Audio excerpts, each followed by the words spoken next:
हम ध्वन्यालोक का अध्ययन कर रहे हैं। ध्वन्यालोक के प्रथम उद्योग के अंतर्गत अभी जो वर्तमान में कक्षाएं चल रही है, जिसके अंतर्गत हम देख रहे थे कि कुछ ध्वनि विरोधी आचार्य कतिपय अलंकारों में जहां पर व्यंग्य अर्थ की प्रतीति होती है, कहते हैं कि वहां पे ध्वनि का अंतर्भाव कर लो।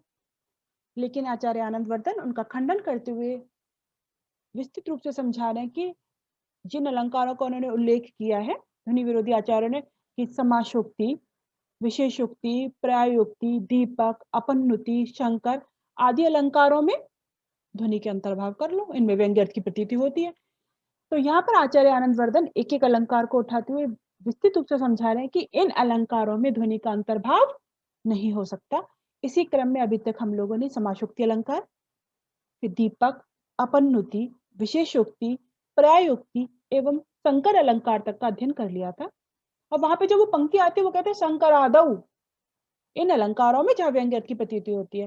तो वहां पे उन्होंने यद्यपि अप्रस्तुत प्रशंसा नाम नहीं लिया है, लेकिन आदि पद से अप्रस्तुत प्रशंसा अलंकार का ग्रहण करते हुए अब यहाँ पे आचार्य आनंदवर्धन उसका खंडन कर रहे हैं कि अप्रस्तुत प्रशंसा अलंकार में भी ध्वनि के अंतर्भाव नहीं हो सकता।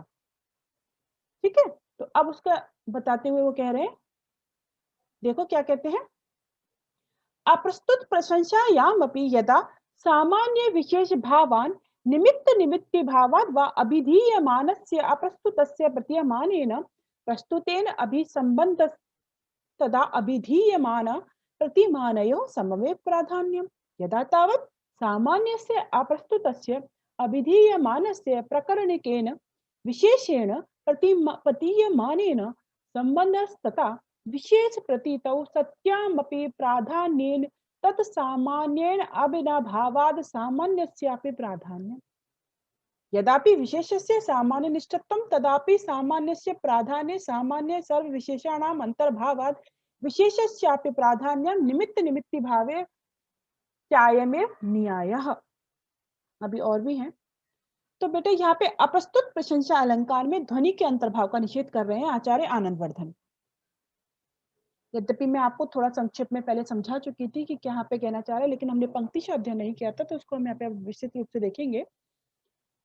अप्रस्तुत प्रशंसा अलंकार, तो इन पंक्तियों का अर्थ समझने से पहले हम थोड़ा सा समझ लेते हैं कि अप्रस्तुत प्रशंसा अलंकार, हम बहुत अधिक विस्तृत रूप से नहीं जाएंगे कि अप्रस्तुत प्रशंसा अलंकार के भेद का हम देखेंगे, लेकिन उनके भेद के क्या उदाहरण है, क्योंकि हमें सिर्फ यहाँ पे ये देखना है कि आचार्य आनंदवर्धन ने किस प्रकार उसके कौन से भेद में ध्वनि के अंतर्भाव का निषेध किया है, या उस अन्य जो यदि कोई है तो क्या कह रहे हैं संदर्भ में। तो सर्वप्रथम अप्रस्तुत प्रशंसा अलंकार कहते हैं, किसे कहते हैं, काव्य प्रकाश के अंतर्गत हम लोगों ने देखा था, अप्रस्तुत प्रशंसा या सा सैव प्रस्तुताश्रयः। अप्रस्तुत प्रशंसा या सा सैव प्रस्तुताश्रयः। अप्रस्तुत प्रशंसा अलंकार वह होता है जहां पर अप्रस्तुत के द्वारा प्रस्तुत का आक्षेप किया जाता है। अप्रस्तुत है वाक्य में, यानी कि बेटा जो अप्रस्तुत का वर्णन कर रहा है यहाँ पे, और आक्षेप किसका कर रहा है, प्रस्तुत का। तो प्रस्तुत हमें व्यंग्य से लिया जा रहा है। ठीक है, अप्रस्तुत के माध्यम से प्रस्तुत का जो आक्षेप किया जाता है वह अप्रस्तुत प्रशंसा अलंकार होता है। जैसे कि बेटा अप्रस्तुत प्रस्तुत में यदि तुम सामान्य से समझो तो जिसका प्रकरण चल रहा है वो प्रस्तुत है। ठीक है, लेकिन यहाँ पे बात करेंगे अप्रस्तुत की, और जो प्रकरण चल रहा है, जो प्रस्तुत चीज है उसको हम आक्षेप से लेंगे, व्यंग्य से लेंगे, वो अप्रस्तुत प्रशंसा अलंकार होता है। और वहीं पर काव्य प्रकाश में अप्रस्तुत प्रशंसा के 5 भेद बताए गए थे। कौन से, कार्य निमित्ते सामान्य विशेषे प्रस्तुते यदि तदन्यस्ते वचस्तुल्य तुल्य सेति च पंचधा। 5 प्रकार के प्रस्तुत प्रशंसा अलंकार होता है। उसमें से 2 समझ लो, एक तो कार्य और निमित्त, कार्य और कारण, और सामान्य और विशेष। ठीक है, ये जो है यानी कि, और एक है सदृश यानी तुल्यवाद। ठीक है, तो इसमें क्या कहना चाह रहे हैं, इसी को अब ये निमित्त निमित्ति से भी कहेंगे। पहले कार्य और कारण का देखें, तो यानी क्या कहना चाह रहे हैं, आप प्रस्तुत 5 भेद करने बेटा, कार्य कारण वाला एक चीज है लेकिन उसके 2 मान लो। 2 कैसे, अप्रस्तुत कार्य से प्रस्तुत कारण का आक्षेप। दूसरा चीज, अप्रस्तुत कारण से प्रस्तुत कार्य का आक्षेप। दोनों को आपस में कर दो। सामान्य और विशेष में क्या है, अप्रस्तुत विशेष से सामान्य प्रस्तुत का आक्षेप, और अप्रस्तुत सामान्य से प्रस्तुत विशेष का आक्षेप, ये 4 हो गए। और 5वीं है तुल्य, यानी कि अप्रस्तुत तुल्य से प्रस्तुत तुल्य का, यानी अप्रस्तुत सदृश वस्तु से उसके समान सदृश प्रस्तुत का आक्षेप करना। ये 5 प्रकार का अप्रस्तुत प्रशंसा अलंकार होता है। समझ में आ गया? अब इनके हम जिस कि कैसे अप्रस्तुत सामान्य, यानी वर्णन तो होगा अप्रस्तुत सामान्य का, और उससे हम प्रस्तुत विशेष को आक्षेप करेंगे। तो इस प्रकार से 5 होती है। इनके हम उदाहरण डिटेल में नहीं जा रहे हैं, ये हमने काव्य प्रकाश में भी देखा था। और यदि आपको इसको देखना है तो अलंकारों में इसको हम पुनः तुम वहां से देख सकते हो जब मैंने अलंकार समझाए थे।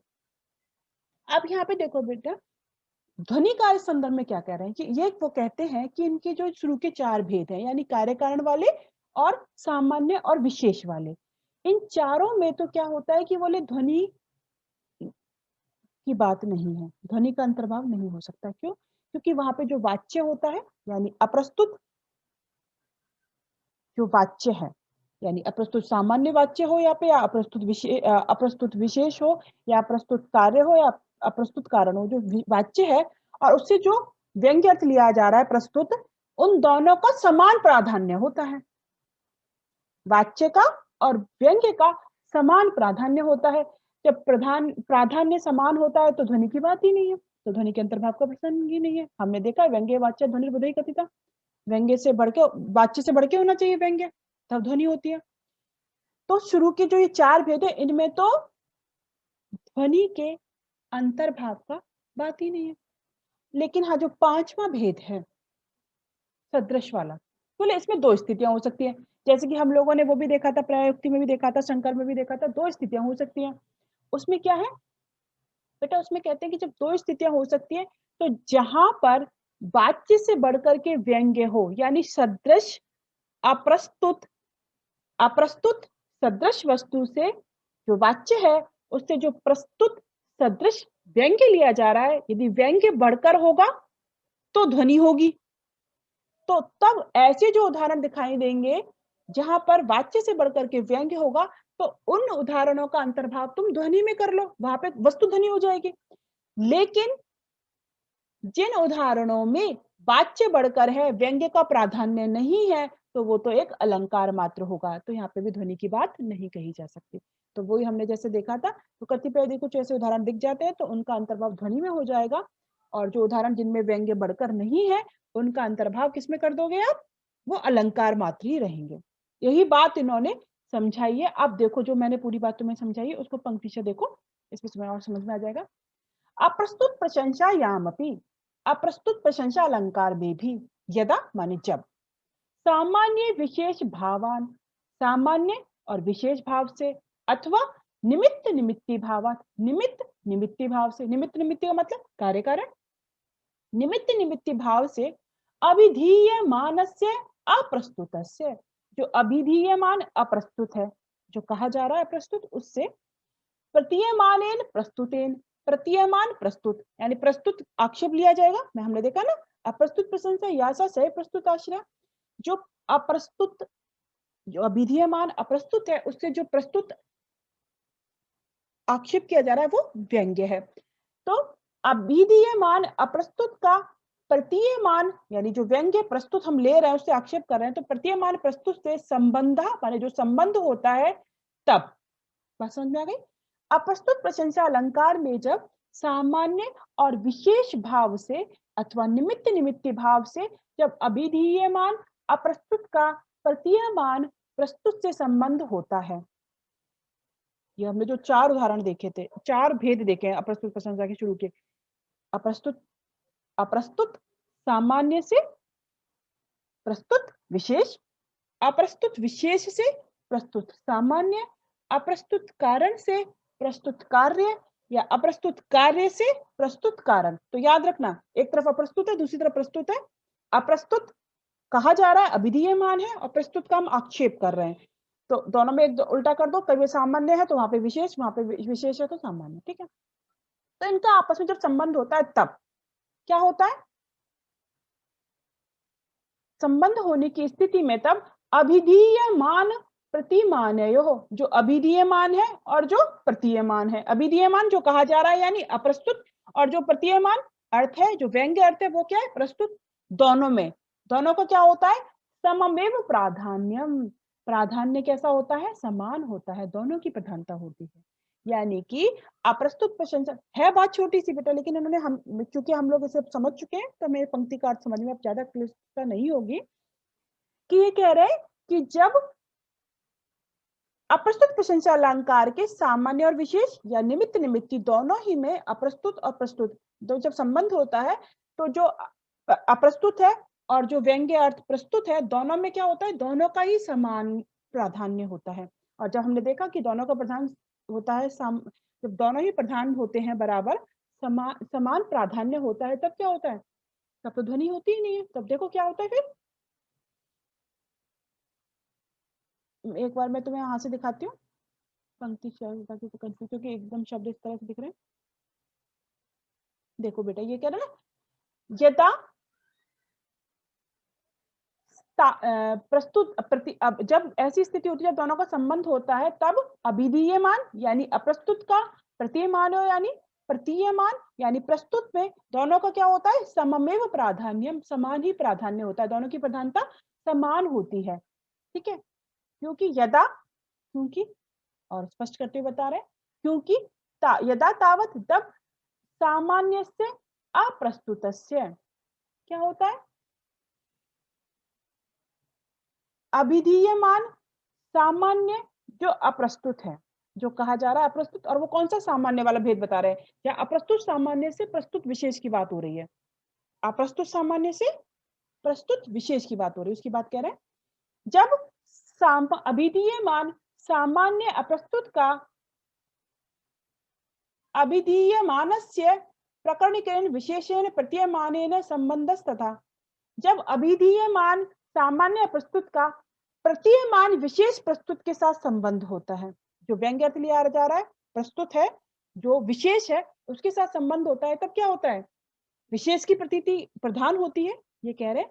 तब विशेष यद्यपि उसकी प्रतीति प्रधान रूप से होती है, किंतु विशेष का और सामान्य का संबंध कैसा है, अविनाभाव संबंध है, एक के बिना दूसरा रह नहीं सकता।